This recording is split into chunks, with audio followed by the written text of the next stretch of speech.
belajar materi ini ya. Nah, dimensi 3 atau dia merupakan bagian dari geometri,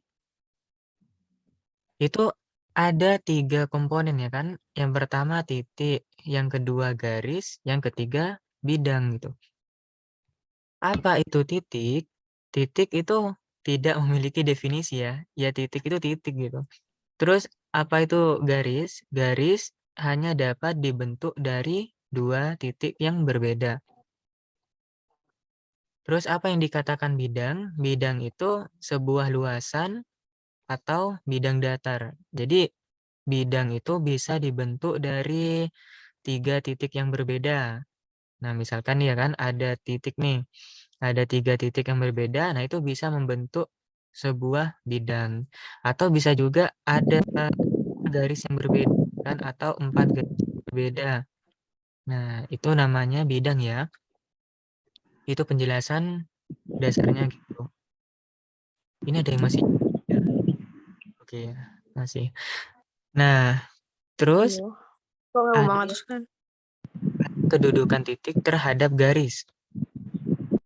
Nah, kedudukan titik terhadap garis itu ada 2 ya. Yang pertama, titik berada di atau pada garis. Nah, jadi kalau misalkan lihat di gambar ini, kira-kira titik yang berada pada garis itu titik yang mana?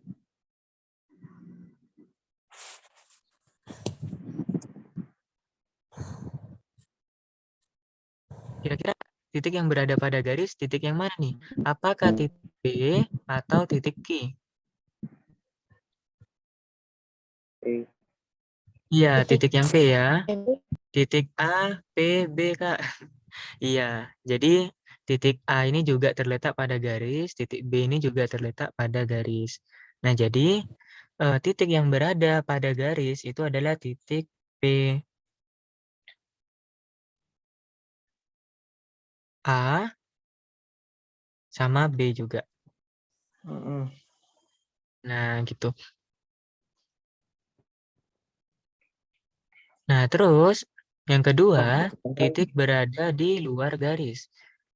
Nah, yang berada di luar garis ini yang mana? Gampang lah ya, yaitu titik. Nah, itu apa ya? Itu pengertian dari kedudukan titik terhadap garis. Nah, jadi kedudukan titik terhadap garis itu ada 2 macam. Yang pertama titik berada pada garis, yang kedua titik berada di luar garis. Oke. Nah, selanjutnya gimana kalau kedudukan titik terhadap bidang? Nah, tadi kan garis ya, sekarang bagaimana kedudukan titik terhadap bidang? Jadi, itu ada 2 ya. Yang pertama, titik berada pada bidang. Nah, jadi kalau titik berada pada bidang, itu dia nempel gitu, tepat pada bidangnya. Berarti kalau kita lihat di gambar ini, yaitu titik yang ada pada bidang itu titik P ya. Yang mana titik P ini nempel pada bidang A, B, C, D gitu. Nah, ini titik P. Terus, yang kedua, titik berada di luar bidang. Nah, jadi kalau titik yang berada di luar bidang, dia itu bidang tidak melalui titik, titik tidak berada pada garis yang berada pada bidang. Jadi di luar bidang lah istilahnya gitu. Nah, berarti kalau di gambar ini itu titik Q ya, titik Q yang berada pada luar bidang. Sampai sini paham nggak nih? Ada yang mau tanyakan? Oke, kayaknya aku masih terganggu sama baru yang join-join nih. Sambil admit gitu. Nah, terus lanjut.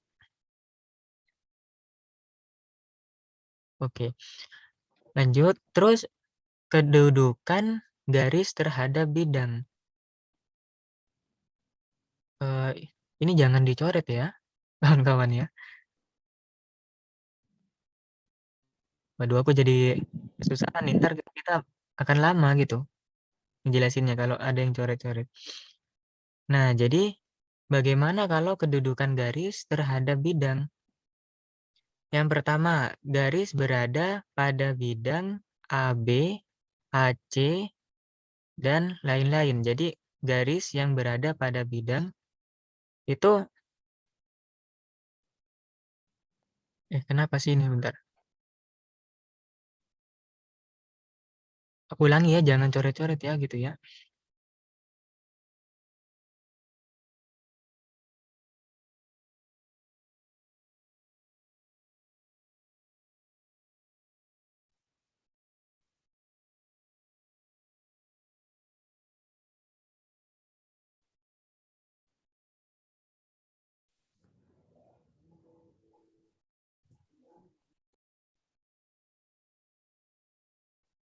Langsung kick aja, Kak.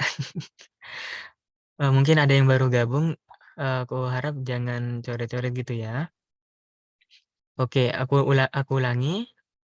Nah, jadi bagaimana kalau kedudukan garis terhadap bidang? Nah, jadi kedudukan garis terhadap bidang itu ada 3 macam ya. Yang pertama, garisnya itu berada pada bidang. Nah, jadi garisnya itu berada pada bidang. Contohnya nih, kayak garis AB ya kan? Garis AB ini kan berada pada bidang ABCD gitu. Nah, terus contoh lagi, garis AC atau BC atau CD dan sebagainya. Nah, jadi garisnya itu berada pada bidang karena ada 2 titik yang dilalui garis pada bidang itu. Nah, terus jenis yang kedua, garis menembus atau memotong bidang. Nah, contohnya itu PQ. Perhatikan garis PQ nih. Garis PQ dia itu garisnya menembus atau memotong bidang ABCD gitu. Nah, jadi garis yang menembus atau memotong bidang itu karena ada satu titik yang dilalui garis pada bidang itu. Ya, intinya menembus gitu atau memotong bidang. Terus yang ketiga, garis sejajar dengan bidang. Nah, contohnya garis RS nih. Garis RS dia itu sejajar dengan bidang ABCD ya. Sejajar itu ya kemiringannya sama gitu ya. Dia itu lurus gitu. Itu sejajar. Nah, kayak gini misalkan itu sejajar ya dengan bidangnya. Oke, lanjut lagi. Nah, bagaimana kalau hubungan antar garis ya kan? Hubungan antar garis itu ada 3. Yang pertama, garisnya sejajar. Nah, kalau garis sejajar itu kan kayak gini, itu sejajar ya. Kalau garisnya seperti ini, itu juga sejajar gitu. Kalau misal garisnya seperti ini, apakah sejajar?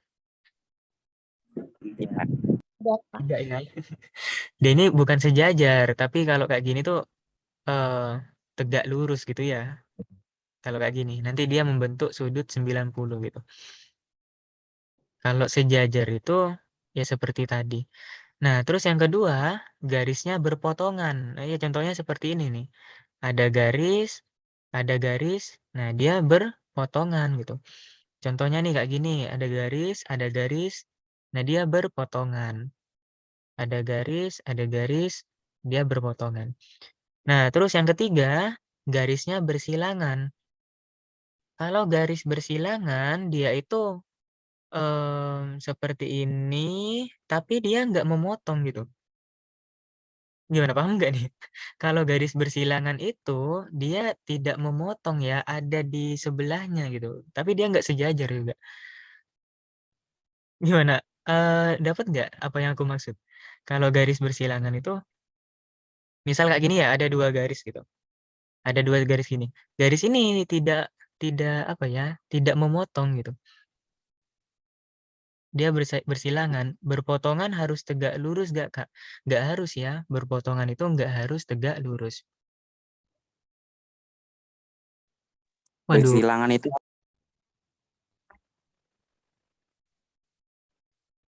Nah, sampai sini ada mau tanyakan nggak mengenai materinya? Aku ulangi lagi deh ya. Sebentar ya, kan ada yang baru join. Jadi, kedudukan titik terhadap garis itu titik berada pada garis. Nah, itu contohnya ada titik yang berada pada garis tuh contohnya titik P ya kan, titik A, titik B. Nah, dia itu terletak pada garis. Terus titik berada di luar garis. Nah, titik dikatakan berada di luar garis itu contohnya titik Q nih. Titik Q ini dia ada di luar garis. Gitu ya. Berpotongan dan bersilangan beda, Kak. Iya, beda ya. Maksudnya tegak lurus loh. Gimana maksudnya? Kalau tegak lurus, dia itu berpotongan, kan nyentuh gitu kan ya. Kalau bersilangan, dia tidak nyentuh ya. Nah, terus kedudukan garis terhadap bidang ya kan. Nah, itu sama aja itu. Ada garis yang terletak pada bidang. Contohnya nih, garis AC ya kan, itu terletak pada bidang. Garis AB, garis BC, dan sebagainya. Terus yang kedua, garis menembus atau memotong bidang. Contohnya yang menembus sama memotong bidang itu garis PQ. Nah, garis PQ ini kan memotong bidang ABCD. Nah, dia memotong ya. Terus yang ketiga, garis sejajar dengan bidang. Garis sejajar dengan bidang, berarti kan contohnya garis RS nih. Garis RS sejajar dengan bidang ABCD. Bukannya berpotongan nggak harus tegak lurus, Kak. Iya, jadi kalau kalau berpotongan itu nggak harus tegak lurus. Tapi kalau udah tegak apa? Kalau ada garis yang tegak lurus, dia udah pasti berpotongan gitu. Gimana dapat nggak logikanya? Gitu. Kan kalau garis berpotongan itu kan misal gini ya. Nah ini berpotongan nih, ini berpotongan nih ya kan. Ini berpotongan. Terus kalau misalkan ada garis yang tegak lurus, ini kan tegak lurus gitu. Ya dia udah pasti berpotongan gitu. Gimana paham nggak nih? Oke ya paham ya dapat ya. Oke. Aku lanjut lagi. Terus bagaimana kalau hubungan antar garis? Hubungan antar garis dia ada yang garisnya sejajar ya kan?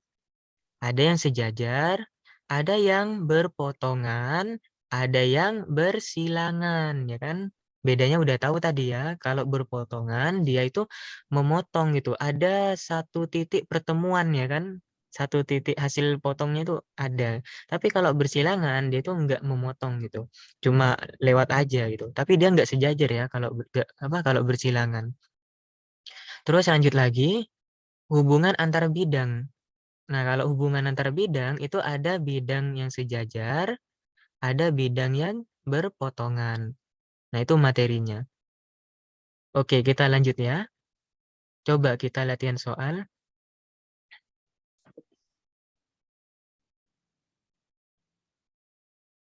Nah, coba nih. Eh, 2 menitan deh ya. Nanti kalau dapat jawabannya, langsung ketik di kolom chat.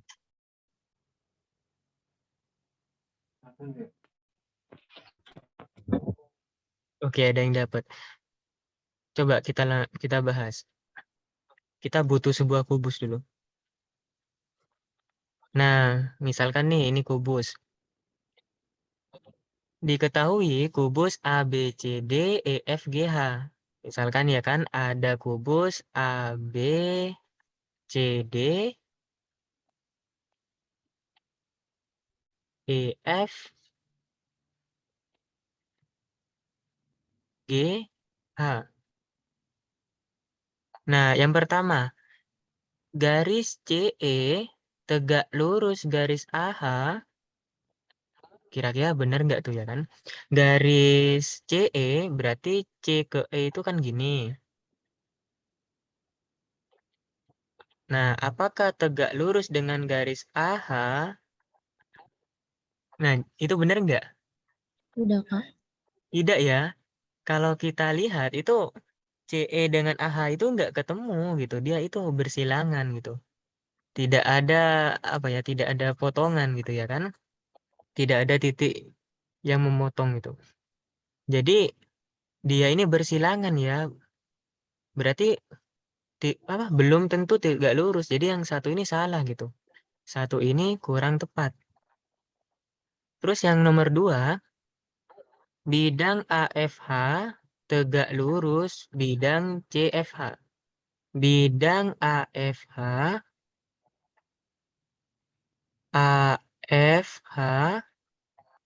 itu apakah tegak lurus dengan bidang CFH? Waduh, gimana tuh anunya? Kira-kira benar nggak nih? Benar, Kak. Bidang AFH, nah kan gini ya, bidang AFH gitu.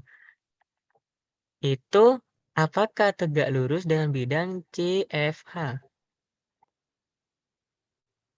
Itu sebenarnya tegak lurus ya kalau dilihat ya. Ini cuma gambarnya agak sulit nih. Aku nih. Iya, iya. Jadi dia tuh tegak lurus. Ini kan lurus ke atas gitu kan ya. Ini kan nanti kayak gini juga. Dia kan memotong gitu. Kalau memotong dia kan ada sudutnya kan. Dia membentuk sudut 90 derajat. Yang mana kalau apa ya? Kalau ada dua bidang datar yang membentuk sudut 90 derajat, dia tentunya tegak lurus gitu. Jadi yang nomor 2 ini benar. Ya, 2 benar ya. Terus yang nomor 3, FC dan BG bersilangan. FC dan BG bersilangan. Kira-kira benar nggak nih? Iya, betul. Berpotongan. FC berarti kan gini. Terus BG. Nah, ini baru berpotongan gitu kan ya. Bukan bersilangan. Nah, jadi kalau kita bawa ke sini misalkan ya, ini ada B, C, F, G. Nah, garis F ke C kan ini, garis B ke G ini. Nah, ini kan berpotongan dia. Ada di satu titik gitu. Jadi bukan bersilangan ya. Jawabannya salah ini nomor 3. Terus bidang AFH dan EBG apakah berpotongan? Iya, potongan. AFH. Ini kan ya AFH. Terus EBG.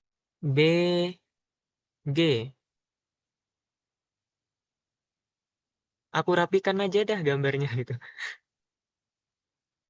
Nah, coba warna lain. Bidang AFH. Nah, kan gini ya, bidang AFH. Terus bidang EBG. Nah, itu dia itu berpotongan ya. Nanti dia memotong di sini nih. Gitu. Jadi benar ya. Nomor 4 ini benar. Berarti jawabannya 2 dan 2 4. dan 4. Gitu. Oke, ada yang mau tanyakan nggak nih? Soal nomor 1. Kak, kok yang pernyataan 3 salah sih? Iya, jadi pernyataan 3 itu aku ambil ya bidang datar BCGF, ya kan? BCGF, aku ambil nih. Nah, tadi kan garis F ke C dan garis B ke G, apakah bersilangan? Nah, itu salah ya. Jadi kalau aku gambarkan F ke C, terus aku gambarkan garis B ke G, ternyata dia itu berpotongan gitu. Memotong di sini.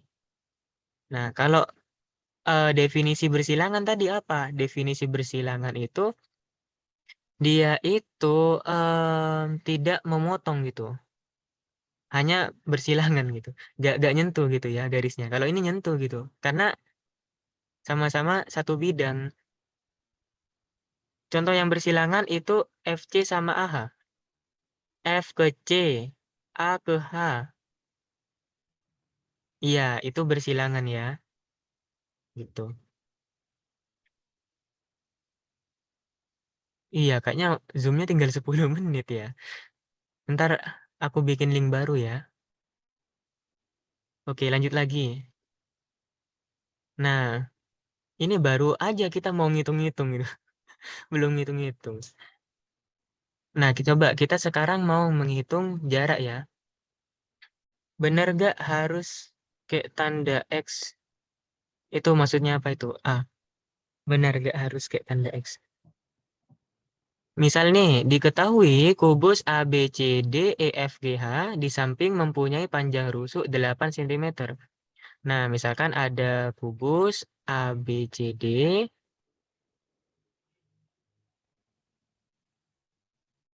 EFGH, itu panjang rusuknya 8 cm. Nah, jadi kalau kubus itu panjang rusuknya itu semuanya sama ya. Berarti A ke B ini 8 cm, B ke C juga 8 cm, tingginya juga sama ya, 8 cm.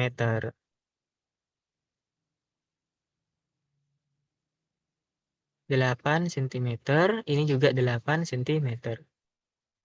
Nah, coba tentukan panjang diagonal sisinya berapa. Oh, udah ada yang jawab ya. Nah, jadi kalau panjang diagonal ya kan, kalau panjang diagonal sisi itu misalkan gini, A ke H. Nah, itu diagonal ya. Itu apa ya? Iya, diagonal sisi namanya, A ke H gitu. Kalau diagonal ruang, dia itu lebih jauh lagi gitu. A ke G. Dia lewat ke dalam itu. Jadi A ke G ini dikatakan diagonal ruang.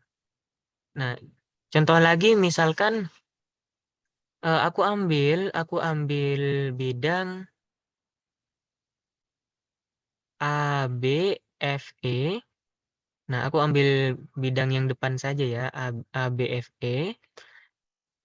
Nah, berarti kalau A ke F itu dikatakan diagonal sisi atau diagonal ruang.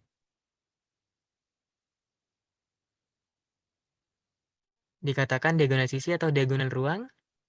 Sisi. Bener ya, Sisi, diagonal Kak. sisi. Betul. Nah, jadi kalau diagonal sisi itu hanya satu bidang ini saja gitu. Kalau diagonal ruang seperti A ke G, terus B ke H, C ke E, D ke F gitu ya, dan sebagainya. Nah, ngitungnya gimana? Coba kita menghitung dari panjang diagonal sisi dulu. Nah, tadi kan A ke B-nya itu 8 ya. A ke B-nya kan 8 cm. Terus B ke F-nya berapa nih? B ke F itu tinggi ya. B ke F-nya tinggi. Tingginya berapa? Tingginya 8 cm juga ya kan? Jadi kan kalau kubus itu semua panjang sisinya kan sama gitu. Berarti kan panjangnya 8, lebarnya 8, tingginya juga 8. Berarti FB ini 8 cm. Nah, panjang diagonal sisi tadi kan A ke F ya kan? Nah, berarti kan kalau aku bawa ke luar sini, bentuknya kan jadi seperti ini kan? A, B, F. Nah, ini F ya, F. Berarti kan A ke B 8, B ke F kan 8. Nah, kalau seperti ini berarti pakai rumus apa nih? Rumus apa? Rumus Pitagoras ya kan? Nah, berarti untuk mencari sisi miring, kita pakai rumus Pitagoras ya kan? Masih ingat gak nih rumusnya gimana? Jadi kan gini kan ya, AF sama dengan akar AB kuadrat ditambah BF kuadrat.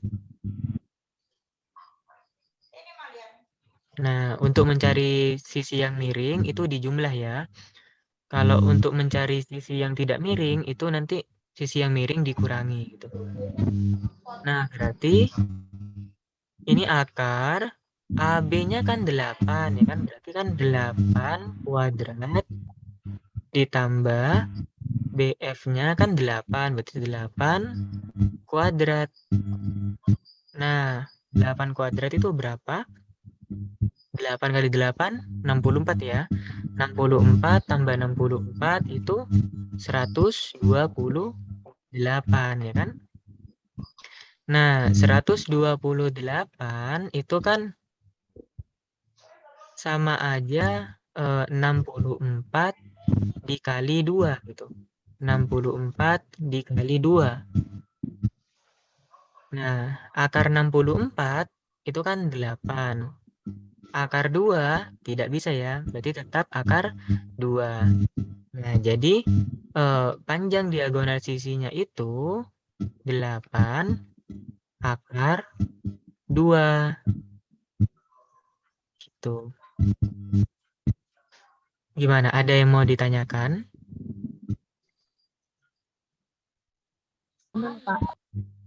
Apa perbedaan diagonal sisi dan diagonal ruang maksudnya ya, bukan bidang ya. Kalau diagonal sisi, ya ini apa? A ke F contohnya ya, B ke E gitu. Kalau diagonal ruang dia apa ya, melewati dalamnya gitu kan, dalam ruang gitu. Dari pojok ke pojok gitu ya, diagonal ruang ya. Berarti kan dari A ke G ini diagonal ruang. Dari B ke H ini kan diagonal ruang gitu. Kayak kamu bayangin ada dalam kamar, itu dari pojok bawah itu sampai pojok atas itu tarik lurus itu namanya diagonal ruang gitu. Kalau diagonal sisi ya anggap aja ada salah satu apa ya, sisi dalam kamarmu itu dari apa, tarik garis lurus dari sudut atas sampai dari titik atas sampai titik bawah gitu. Iya, jadi kalau diagonal ruang itu dalam ini ya, dalam dimensi tiganya nih, dalam kubusnya ini gitu, dari pojok sampai pojok ini A ke G gitu. Coba sebutkan kalau diagonal ruang berarti kan ada A ke G, apa lagi? A ke G, terus B ke H ya kan? E ke C, F ke D gitu. Itu diagonal ruang. Nah, tadi kan kita udah menghitung diagonal sisinya. Berarti apa yang kita dapat simpulkan? Berarti kan ada gini kan ya. Jika suatu rusuknya panjangnya A, berarti diagonal sisinya itu A akar 2. Nah, jadi diketahui kubusnya tadi kan panjangnya 8. Berarti kalau ditanyakan diagonal sisinya, berarti 8 akar 2. Jadi ini ya, tadi dapatnya gitu.